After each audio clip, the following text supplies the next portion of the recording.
여러분은 하루에 몇 번이나 자신의 이름을 듣습니까? 아침에 일어나서 직장에서, 교회에서, 가족과의 저녁 식사에서 당신의 이름은 하루 수십 번, 일생 동안 수백만 번 불립니다. 그런데 만약 그 이름이 당신의 운명을 방해하는 잘못된 주파수를 내고 있다면 이기는 그에게는 내가 흰 돌을 줄 터인데 그 돌 위에 새 이름을 기록한 것이 있나니. 지난 13년간 저희 다우서 네임 컨설팅은 1년에 수백 명의 기독교인들의 이름을 상담해 드리고 있습니다. 그들이 찾아온 이유는 놀랍게도 비슷했습니다. 목사님, 제 이름만 부르면 왠지 가슴이 답답해요. 사업이 계속 실패하는데 장명가가 제 이름에 문제가 있대요. 교회 장로님이 계명하면 운명이 바뀐다는데 이게 성경적인가요? 여러분, 솔직히 말씀드리겠습니다. 저도 처음에는 계명을 미신이라고 생각했습니다. 하나님께서 부모를 통해 주신 이름을 바꾼다는 것, 그것은 하나님의 섭리를 거역하는 행위가 아닌가? 그런데 성경을 깊이 연구하면 할수록 저는 충격적인 진실과 마주했습니다. 창세기 17장 5절을 보십시오. 이제 후로는 내 이름을 아브람이라 하지 아니하고 아브라함이라 하리니. 하나님께서 직접 아브람의 이름을 아브라함으로 바꾸셨습니다.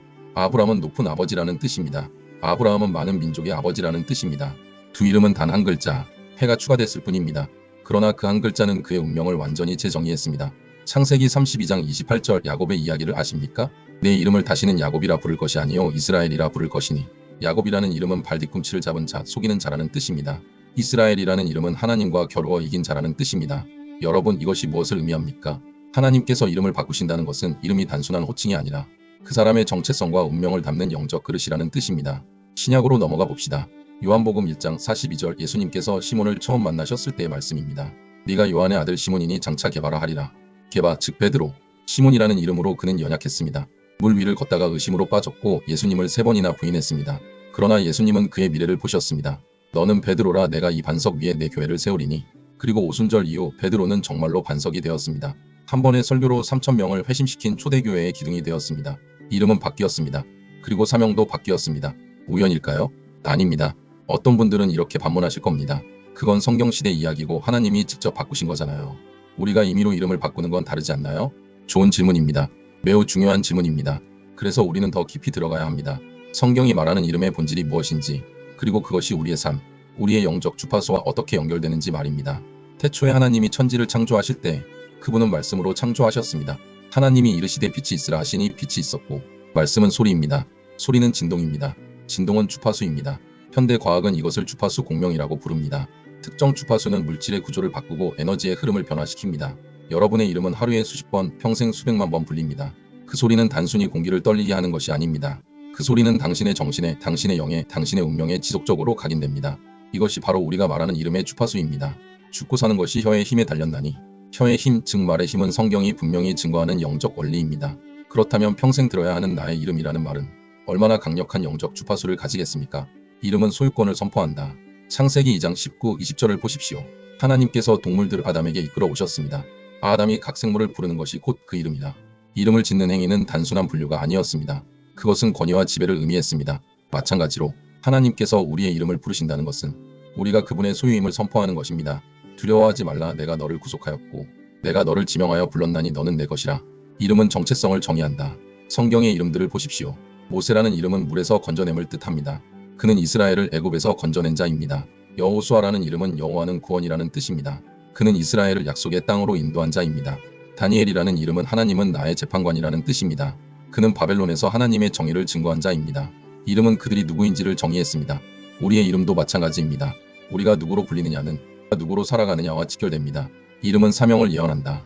마태복음 1장 21절, 천사가 요셉에게 말합니다. 아들을 낳으리니 이름을 예수라 하라. 이는 그가 자기 백성을 그들의 죄에서 구원할 자이심이라. 예수라는 이름 자체가 여호와는 구원이라는 뜻입니다. 이름 속에 이미 그분의 사명이 예언되어 있었습니다. 여러분의 이름은 어떻습니까? 당신의 이름 속에는 어떤 정체성이, 어떤 사명이 담겨 있습니까? 혹시 당신의 이름이 하나님께서 당신에게 주신 진정한 정체성과 사명을 제대로 담아내지 못하고 있다면? 그렇다면 그것은 바로잡아야 할 영적 과제일 수 있습니다. 저희가 상담한 실제 사례들을 나눠드리겠습니다. 첫 번째 사례는 50대 중년 남성 김 집사님입니다. 이분의 이름은 발음할 때마다 혀가 꼬이는 복잡한 자음 조합이었습니다. 저는 평생 제 이름 부르는 게 싫었어요. 어릴 때부터 친구들이 제 이름을 놀리기도 했고 이름을 부를 때마다 왠지 위축되는 느낌이었습니다. 분석 결과 그의 이름은 음성학적으로 파열음과 마찰음이 과도하게 집중되어 있는 역기능이 작용하고 있었습니다. 이는 긴장과 저항의 주파수를 만들어냈고 실제로 그분은 대인관계에서 심한 불안을 겪고 계셨습니다. 두 번째 사례는 30대 여성 자매님입니다. 이 자매님의 이름은 의미상으로는 아름다웠습니다. 빛나는 보석이라는 뜻이었죠. 하지만 문제는 성과 이름의 의문적 조합이었습니다. 성과 이름이 만날 때 불협화음이 발생했고 들을 때마다 미묘한 거부감을 주었습니다. 사람들이 제 이름을 부를 때마다 제 자신이 아닌 것 같았어요. 마치 다른 사람의 이름 같았죠. 그분은 계명 후 이렇게 고백했습니다. 새 이름을 부를 때마다 하나님께서 저를 다시 창조하시는 것 같아요. 이제야 제가 누구인지 알 것 같습니다. 이것은 미신이 아닙니다. 이것은 하나님께서 창조하신 소리의 원리, 진동의 원리, 그리고 그것이 우리의 영혼에 미치는 영향에 대한 성경적이고 과학적인 이해입니다. 이제 우리는 신약 성경으로 넘어갑니다. 신약에서 계명의 사례는 구약보다 적습니다. 왜일까요? 그것은 이제 모든 믿는 자가 그리스도 안에서 새 이름을 받았기 때문입니다. 하지만 그렇다고 해서 개인적 계명의 의미가 사라진 것은 아닙니다. 오히려 신약의 계명 사례들은 더욱 강렬하고 더욱 분명한 사명의 전환을 보여줍니다. 요한복음 1장 42절. 안드레가 형 시몬을 예수님께 데리고 왔을 때의 일입니다. 예수께서 보시고 이르시되 네가 요한의 아들 시몬이니 장차 게바라 하리라. 예수님은 시몬을 처음 보신 그 순간 이미 그의 미래를 보셨습니다. 게바라는 이름은 아람어로 바위라는 뜻입니다. 베드로라는 이름은 헬라어로 반석이라는 뜻입니다. 하지만 시몬은 연약했습니다. 물 위를 걷다가 의심으로 빠졌습니다. 예수님께 사탄아 내 뒤로 물러가라는 책망을 들었습니다. 결정적으로 예수님을 3번이나 부인했습니다. 시몬이라는 이름의 주파수는 아직 완성되지 않았습니다. 그는 여전히 인간적 연약함 속에 있었습니다. 그러나 마태복음 16장 결정적인 순간이 옵니다. 예수님께서 물으십니다. 너희는 나를 누구라 하느냐? 시몬이 대답합니다. 주는 그리스도시요 살아계신 하나님의 아들이시니이다. 이 고백이 시몬을 베드로로 확정시켰습니다. 너는 베드로라. 내가 이 반석 위에 내 교회를 세우리니 음부의 권세가 이기지 못하리라. 오순절 이후 베드로는 완전히 변화되었습니다. 한 번의 설교로 3,000명을 회심시켰습니다. 죽음의 위협 앞에서도 담대히 복음을 전했습니다. 결국 순교의 영광을 안았습니다. 보십시오. 시몬이라는 이름은 불안정하고 흔들리는 주파수를 가지고 있습니다. 베드로라는 이름은 안정적이고 강력한 주파수를 가지고 있습니다. 예수님은 시몬의 주파수를 베드로의 주파수로 재조율하셨습니다. 마가복음 3장 17절. 예수님은 야고보와 요한에게 특별한 별명을 주셨습니다. 보아너게 곧 우레의 아들이란 이름을 더하셨으며 이 형제들은 성격이 급했습니다. 사마리아 마을이 예수님을 영접하지 않자 그들은 이렇게 말했습니다. 주여 우리가 불을 명하여 하늘로부터 내려 저들을 멸하라 하기를 원하시나이다. 예수님은 그들을 꾸짖으셨습니다. 하지만 그 이름 우레의 아들들을 거두지는 않으셨습니다. 왜일까요? 성경에서 우레는 하나님의 임재와 능력을 상징합니다. 시내산에서 하나님이 강림하실 때 우레가 쳤습니다. 요한계시록에서 하나님의 음성은 우레와 같습니다. 예수님은 그들의 다혈질을 제거하신 것이 아니라 재방향하셨습니다. 인간적 분노를 영적 열정으로, 파괴적 에너지를 복음의 능력으로. 우레의 아들들이라는 이름은 그들의 강렬한 에너지를 하나님 나라를 위해 폭발시키라는 사명의 주파수였습니다. 신약에서 가장 극적인 계명은 사울에서 바울로의 전환입니다. 사울은 베냐민 지파 출신으로 이스라엘 초대왕 사울의 이름을 물려받았습니다. 사울은 히브리어로 구하다, 요청하다는 뜻으로 하나님께 간구하여 얻은 자라는 의미도 있습니다.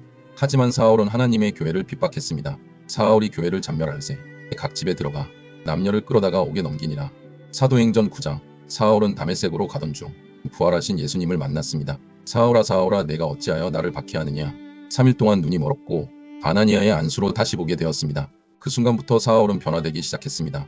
사도행전 13장 9절. 결정적인 기록이 나타납니다. 바울이라고 하는 사울이 성령이 충만하여 이후로 그는 바울로만 불립니다. 사울은 큰 자, 요청받은 자라는 뜻이고 바울은 작은 자라는 뜻입니다. 바울은 스스로를 이렇게 고백합니다. 나는 사도 중에 지극히 작은 자라. 모든 성도 중에 지극히 작은 자보다 더 작은 나. 죄인 중에 내가 괴순이라. 그는 더 이상 큰 자 사울이 아니었습니다.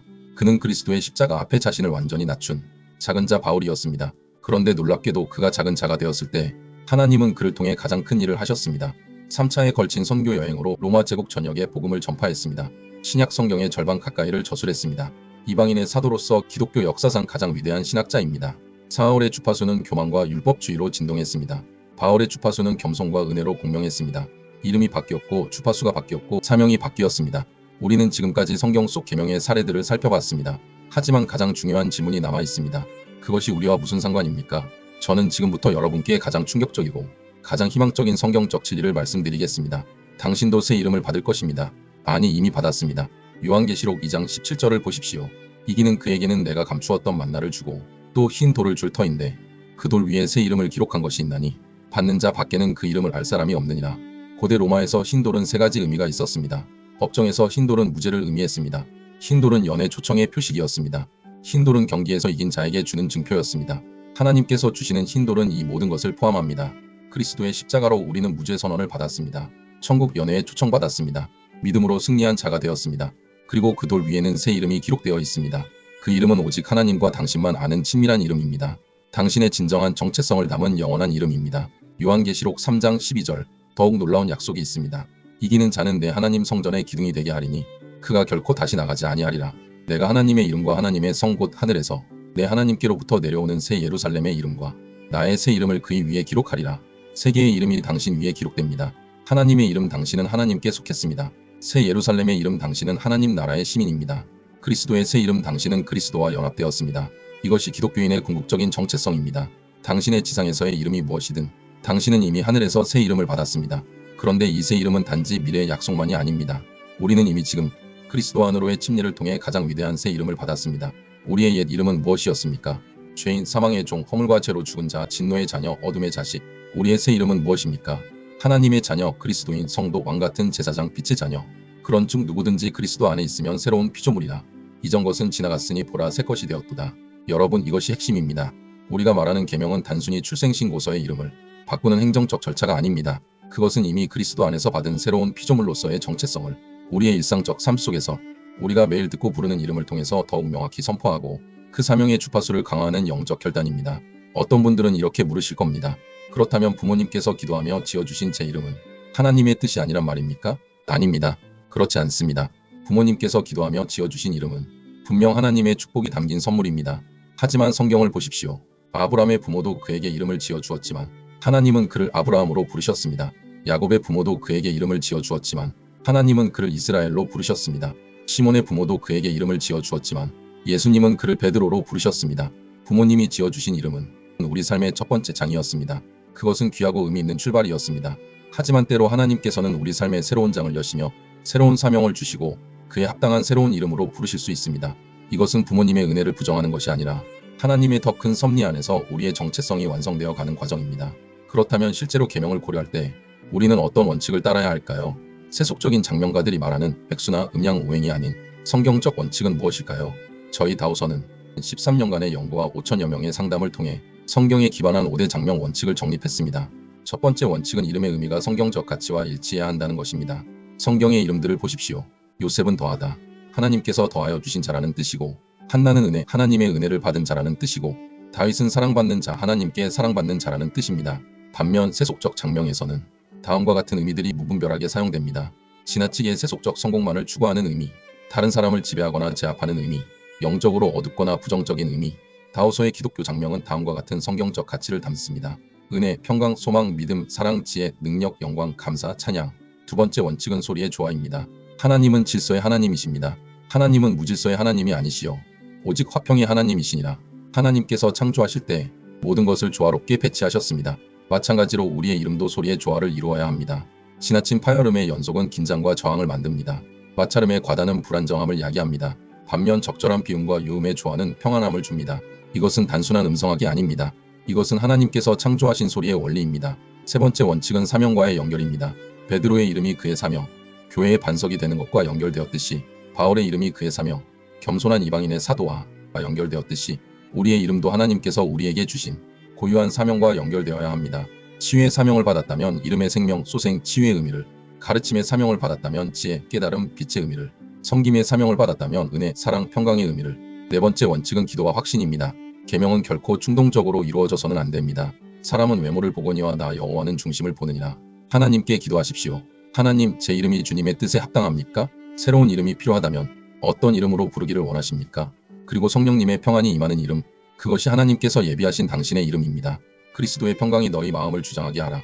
다섯 번째 원칙은 공동체의 확인입니다. 우리는 혼자가 아닙니다. 우리는 그리스도의 몸된 교회 공동체에 속해 있습니다. 성령이 이르시되 내가 불러 시키는 일을 위하여 바나바와 사울을 따로 세우라. 계명을 결정하기 전에 목회자나 영적 지도자와 상담하십시오. 가족과 대화하십시오. 믿음의 공동체의 의견을 들으십시오. 진정한 하나님의 인도하심이라면 공동체도 그것을 확인하게 될 것입니다. 이제 실제로 성경적 계명을 통해 삶이 변화된 분들이 간증을 나눠드리겠습니다. 첫 번째 간증은 40대 중반 사업가 박 집사님입니다. 저는 30년간 제 이름이 너무 싫었습니다. 이름에 투쟁을 의미하는 한자가 들어가 있었는데 실제로 제 삶이 그랬습니다. 사업도 가정도 심지어 교회에서도 늘 싸우고 대립하는 삶이었죠. 2년 전 다우서에 전화를 걸어 상담을 받았습니다. 네임 닥터님께서 제게 물으셨습니다. 하나님께서 당신을 어떤 사람으로 부르기를 원하십니까? 그 질문에 저는 평강이라는 단어가 떠올랐습니다. 평강이라는 의미를 가진 새 이름으로 개명 후 신기하게도 제 마음에 평안이 찾아왔습니다. 새 이름을 부를 때마다 나는 하나님의 평강을 누리는 사람이다라는 정체성이 각인되는 것 같았어요. 지금은 사업도 안정되고 가정도 화목하며 교회에서는 화평케 하는 자로 쓰임받고 있습니다. 두 번째 간증은 30대 초등학교 선생님이신 자매님입니다. 저는 어릴 때부터 제 이름 때문에 놀림을 받았습니다. 발음도 어렵고 뜻도 이상했어요. 그래서 늘 제 자신이 부끄러웠고 사람들 앞에 나서는 것이 두려웠습니다. 신앙생활도 그랬습니다. 하나님께서 저를 사랑하신다는 것은 머리로 알았지만 마음으로 느껴지지 않았어요. 작년에 다우서에서 개명했습니다. 새로운 이름의 뜻은 하나님의 사랑받는 딸입니다. 처음에는 어색했지만 새 이름을 부를 때마다 나는 하나님께 사랑받는 존재다라는 진리가 제 안에 뿌리내리기 시작했습니다. 지금은 당당하게 아이들을 가르치고 교회에서도 찬양 인도를 하고 있습니다. 제 정체성이 바뀌니 제 삶도 바뀌었습니다. 세 번째 간증은 50대 후반 목회자입니다. 저는 처음에 계명에 대해 부정적이었습니다. 그것이 미신적이라고 생각했죠. 하지만 성경을 깊이 연구하면서 생각이 바뀌었습니다. 하나님께서 친히 이름을 바꾸셨고 예수님께서도 제자들의 이름을 바꾸셨다는 것을 깨달았습니다. 저 자신도 10년 전 심한 우울증과 번아웃을 겪었을 때 하나님께 기도했습니다. 하나님, 저를 새롭게 해주십시오. 그때 성령님께서 다우서 네임닥터님을 연결시켜 주셔서 새로운 이름을 주셨습니다. 의미는 하나님의 기쁨이었습니다. 그 이름으로 부름받으면서 저는 다시 목회의 기쁨을 회복했습니다. 지금은 계명을 고려하는 성도들에게 성경적 관점에서 상담해주고 있습니다. 이들의 공통점은 무엇입니까? 그들은 새 이름을 통해 하나님께서 자신을 어떻게 보시는지 그 정체성을 명확히 깨달았고 그 정체성대로 살아가기 시작했다는 것입니다. 이제 우리는 이 영상의 마지막에 도달했습니다. 그리고 당신 앞에는 선택이 놓여 있습니다. 오늘 이 영상을 보신 것은 우연이 아닐 수 있습니다. 혹시 당신도 마음 한구석에서 이런 생각을 해본 적이 있습니까? 내 이름 정말 나를 제대로 표현하고 있을까? 왜 내 이름을 부를 때마다 뭔가 불편하지? 하나님께서 나를 정말로 이 이름으로 부르기 원하실까? 예수님께서 시몬을 처음 보셨을 때 그분은 시몬을 보신 것이 아니라 베드로를 보셨습니다. 연약한 어부가 아니라 교회의 반석을 보셨습니다. 지금 이 순간 예수님께서 당신을 보고 계십니다. 그분은 당신의 현재가 아니라 당신의 가능성을 보십니다. 당신의 약함이 아니라 당신의 사명을 보십니다. 제가 분명히 말씀드립니다. 계명은 마법이 아닙니다. 이름만 바꾼다고 자동으로 인생이 바뀌는 것이 아닙니다. 진정한 변화는 오직 예수 그리스도의 십자가와 부활을 믿는 믿음으로만 가능합니다. 계명은 그 믿음의 표현이며 그 믿음의 도구일 뿐입니다. 베드로라는 이름을 받았지만 그는 여전히 물에 빠졌습니다. 하지만 그는 다시 일어났습니다. 왜입니까? 예수님께서 그의 손을 잡으셨기 때문입니다. 이름이 아니라 예수님과의 관계가 그를 변화시켰습니다. 침례를 생각해 보십시오. 물에 잠기는 행위 자체가 우리를 구원하는 것이 아닙니다. 하지만 침례는 나는 그리스도와 함께 죽고 그리스도와 함께 살아났다는 믿음의 공개적 선포입니다. 마찬가지로 계명은 나는 더 이상 옛사람이 아니다. 나는 그리스도 안에서 새로운 피조물이다. 나는 하나님께서 주신 사명을 따라 살겠다. 그리고 그 이름을 부를 때마다 당신은 그 결단을 다시 한번 확인하게 됩니다. 하루에도 수십 번씩 말입니다. 이 영상을 보신 분들은 세 가지 유형으로 나뉠 것입니다. 첫째, 이건 이상한 거야. 미신이야. 이렇게 생각하시는 분들이 계실 겁니다. 괜찮습니다. 저는 강요하지 않습니다. 하지만 한 가지만 부탁드립니다. 성경을 다시 읽어보십시오. 아브라함, 야곱, 베드로, 바울의 이야기를 다시 묵상해 보십시오. 둘째, 관심은 있는데 확신이 안 서. 가장 많은 분들이 이 범주에 속할 것입니다. 괜찮습니다. 성급하게 결정할 필요가 없습니다. 하나님께 기도하십시오. 하나님, 제 이름이 주님의 뜻에 합당합니까? 만약 새로운 이름이 필요하다면 그것이 무엇인지 보여주십시오. 그리고 기다리십시오. 하나님께서는 구하는 자에게 반드시 응답하십니다. 셋째, 이게 바로 나에게 필요한 거였어. 어떤 분들은 이 영상을 보는 순간 마음속에 확신이 임했을 것입니다. 성령님께서 그렇다, 이제 때가 되었다고 속삭이셨을 것입니다. 당신이 세 번째 유형이라면 더 이상 망설이지 마십시오. 하나님께서 이미 당신에게 새로운 장을 열어주셨습니다. 사랑하는 형제 자매 여러분, 이 영상의 제목을 기억하십니까? 당신의 이름 하나님의 주파수와 공명하고 있습니까? 하나님께서는 우주를 말씀으로 창조하셨습니다. 그 말씀은 소리였고 그 소리는 주파수였습니다. 그리고 그 주파수는 사랑, 평강, 기쁨, 능력으로 진동했습니다. 당신의 이름도 주파수입니다. 그 주파수가 하나님의 주파수와 공명할 때 당신의 삶은 하나님의 사랑과 능력으로 충만해집니다. 저희 다우서는 지난 13년간 하나님의 놀라운 인도하심으로 이 여정을 걸어왔습니다. 우리는 단순히 이름을 바꿔드리는 것이 아니라 당신이 하나님의 관점에서 자신의 정체성을 재발견하도록 돕습니다. 저희 상담은 이렇게 진행됩니다. 1단계 이름 주파수 분석과 영적 신앙 상담. 당신의 신앙 여정과 삶의 이야기를 듣습니다. 하나님께서 당신에게 주신 은사와 사명을 함께 발견합니다. 현재 이름에 대한 분석과 피드백을 제공합니다. 2단계 기도로 성경적 장명. 당신을 위해 기도하며 하나님의 인도하심을 구합니다. 성경적 의미와 의문학적 조화를 고려한 이름들을 장명합니다. 3단계 효과적 이름 사용 설명. 새 이름으로 살아가는 실천적 가이드를 제공합니다. 010-2630-8881로 이름 주파수 상담, 문자로 예약해주세요. 제가 꼭 당부드리고 싶은 말씀이 있습니다. 계명은 신중하게 기도하며 결정해야 합니다. 가족과 충분히 대화하십시오. 목회자나 신앙의 선배와 상담하십시오. 성급하게 결정하지 마십시오. 하나님께서 진정으로 인도하시는 일이라면 그분은 당신에게 확신과 평안을 주실 것입니다. 마지막으로 이 영상을 보신 모든 분들을 위해 기도하겠습니다. 사랑하는 하나님 아버지, 이 시간 이 영상을 보신 모든 분들을 축복합니다. 그들이 자신의 진정한 정체성을 발견하게 하시고 주님께서 그들을 어떻게 부르시는지 듣게 하소서. 혹시 새로운 이름이 필요하다면 분명한 인도하심을 주시고 그 이름을 통해 그들의 삶이 하나님의 영광을 위해 쓰임받게 하소서. 예수 그리스도의 이름으로 기도합니다. 아멘. 이기는 그에게는 내가 감추었던 만나를 주고 또 흰 돌을 줄 터인데 그 돌 위에 새 이름을 기록한 것이 있나니 받는 자 밖에는 그 이름을 알 사람이 없느니라. 당신의 새 이름이 무엇이든 그 이름이 하나님의 영광을 위한 이름이 되기를 축복합니다. 이 영상을 보신 당신께 드리는 질문들입니다. 하나님께 기도하며 답해 보십시오. 당신의 이름을 부를 때 당신은 어떤 감정을 느낍니까? 당신의 이름이 당신의 진정한 정체성을 담고 있다고 생각하십니까? 하나님께서 당신을 어떤 이름으로 부르기를 원하신다고 생각하십니까? 만약 새로운 이름을 받는다면 어떤 의미의 이름을 원하십니까? 당신의 이름이 하나님께 영광 돌리고 있습니까? 하나님이 그들에게 이르시되 생육하고 번성하여 땅에 충만하라. 땅을 정복하라. 당신의 이름이 이 사명을 담고 있기를 축복합니다.